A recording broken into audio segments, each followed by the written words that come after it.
क्यों बेताल, अब कोई कहानी बची नहीं क्या तुम्हारे पास? कहानियां तो कई हैं, पर क्या कभी ये सोचा है कि साधु को मेरी क्या आवश्यकता है और उसने तुम्हें क्यों चुना है? उसे अपनी शक्ति बढ़ाने के लिए कुछ कर रहा है और उससे मेरे राज्य में भी खुशहाली आने वाली है।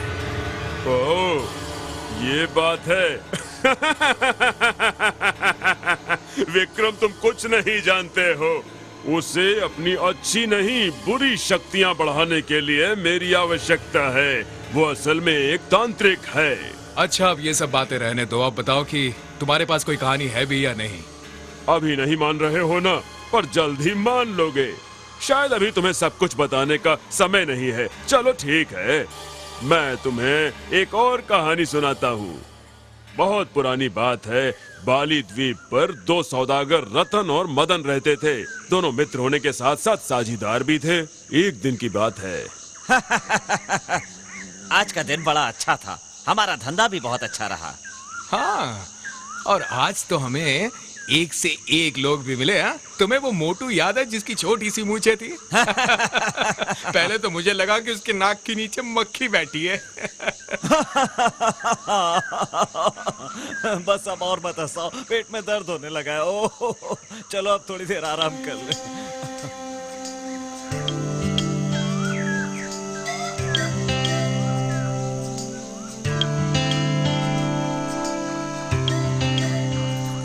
आओ गिने कि आज हमने कितने पैसे कमाए हैं, फिर हम इसे बराबर बराबर बांट लेंगे, ठीक है? ठीक है, पर पहले हम कुछ खा लेते हैं। तुम्हें भी तो भूख लगी होगी ना? जोर की, मुझे भी बहुत भूख लगी है।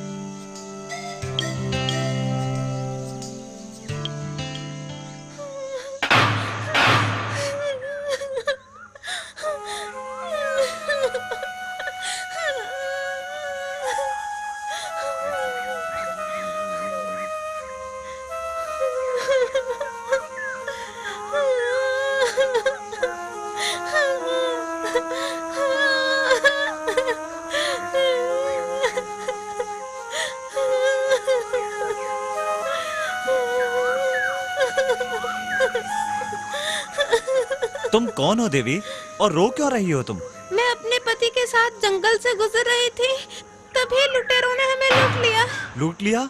क्या इस जंगल में लुटेरे भी हैं? हाँ, उन्होंने मेरे पति को मार डाला।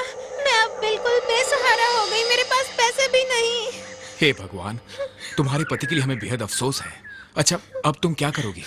अब तुम यहाँ से कहाँ जाओगी? अपने मायके जाओगी या ससुराल जाओगी? कहीं नहीं, मैं तो अनाथ हूँ। हमारी शादी हाल में ही हुई थी और अब तो मेरा कोई भी नहीं है। घबराओ मत, हम तुम्हारी मदद करेंगे। हम इसकी मदद कैसे करेंगे? सुनो, हम इसे पैसे दे दें? लेकिन ये कहाँ जाएगी यहाँ से? इसका तो कोई घर भी नहीं है यहाँ पर। और हम इसे अपने साथ भी नहीं ले जा सकते। हाँ, अगर... अब अगर क्या? अगर हम दोनों में से कोई शादी कर ले।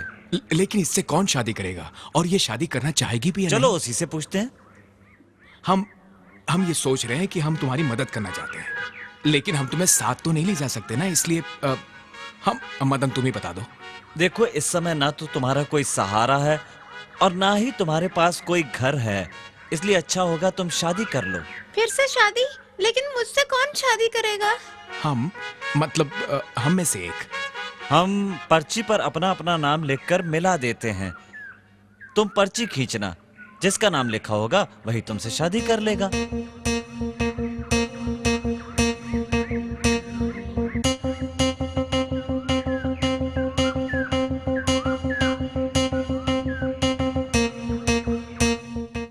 पर्ची पर मदन का नाम था, इसलिए उसने उस स्त्री से विवाह कर लिया।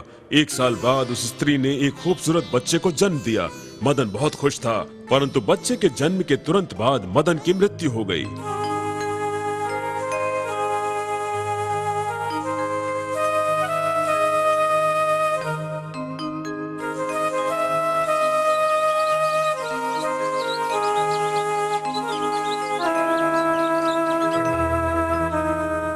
मदन की मृत्यु के बाद वो रतन के पास गई और जायदाद में हिस्सा मांगा, तो रतन ने मना कर दिया।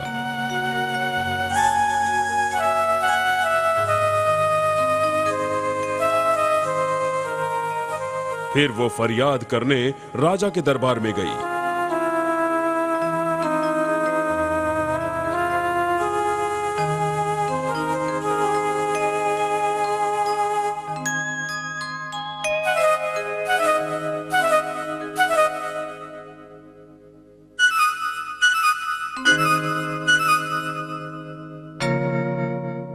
राजा ने पूरी बात सुनी और फिर अपना फैसला सुनाया।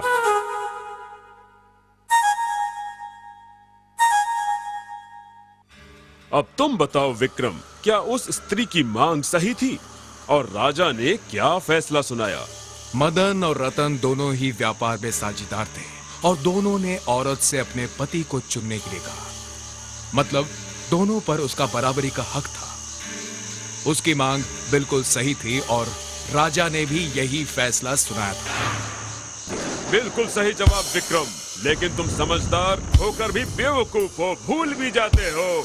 तुमने बोलकर मेरी शर्त तोड़ दी है, तो मैं चला।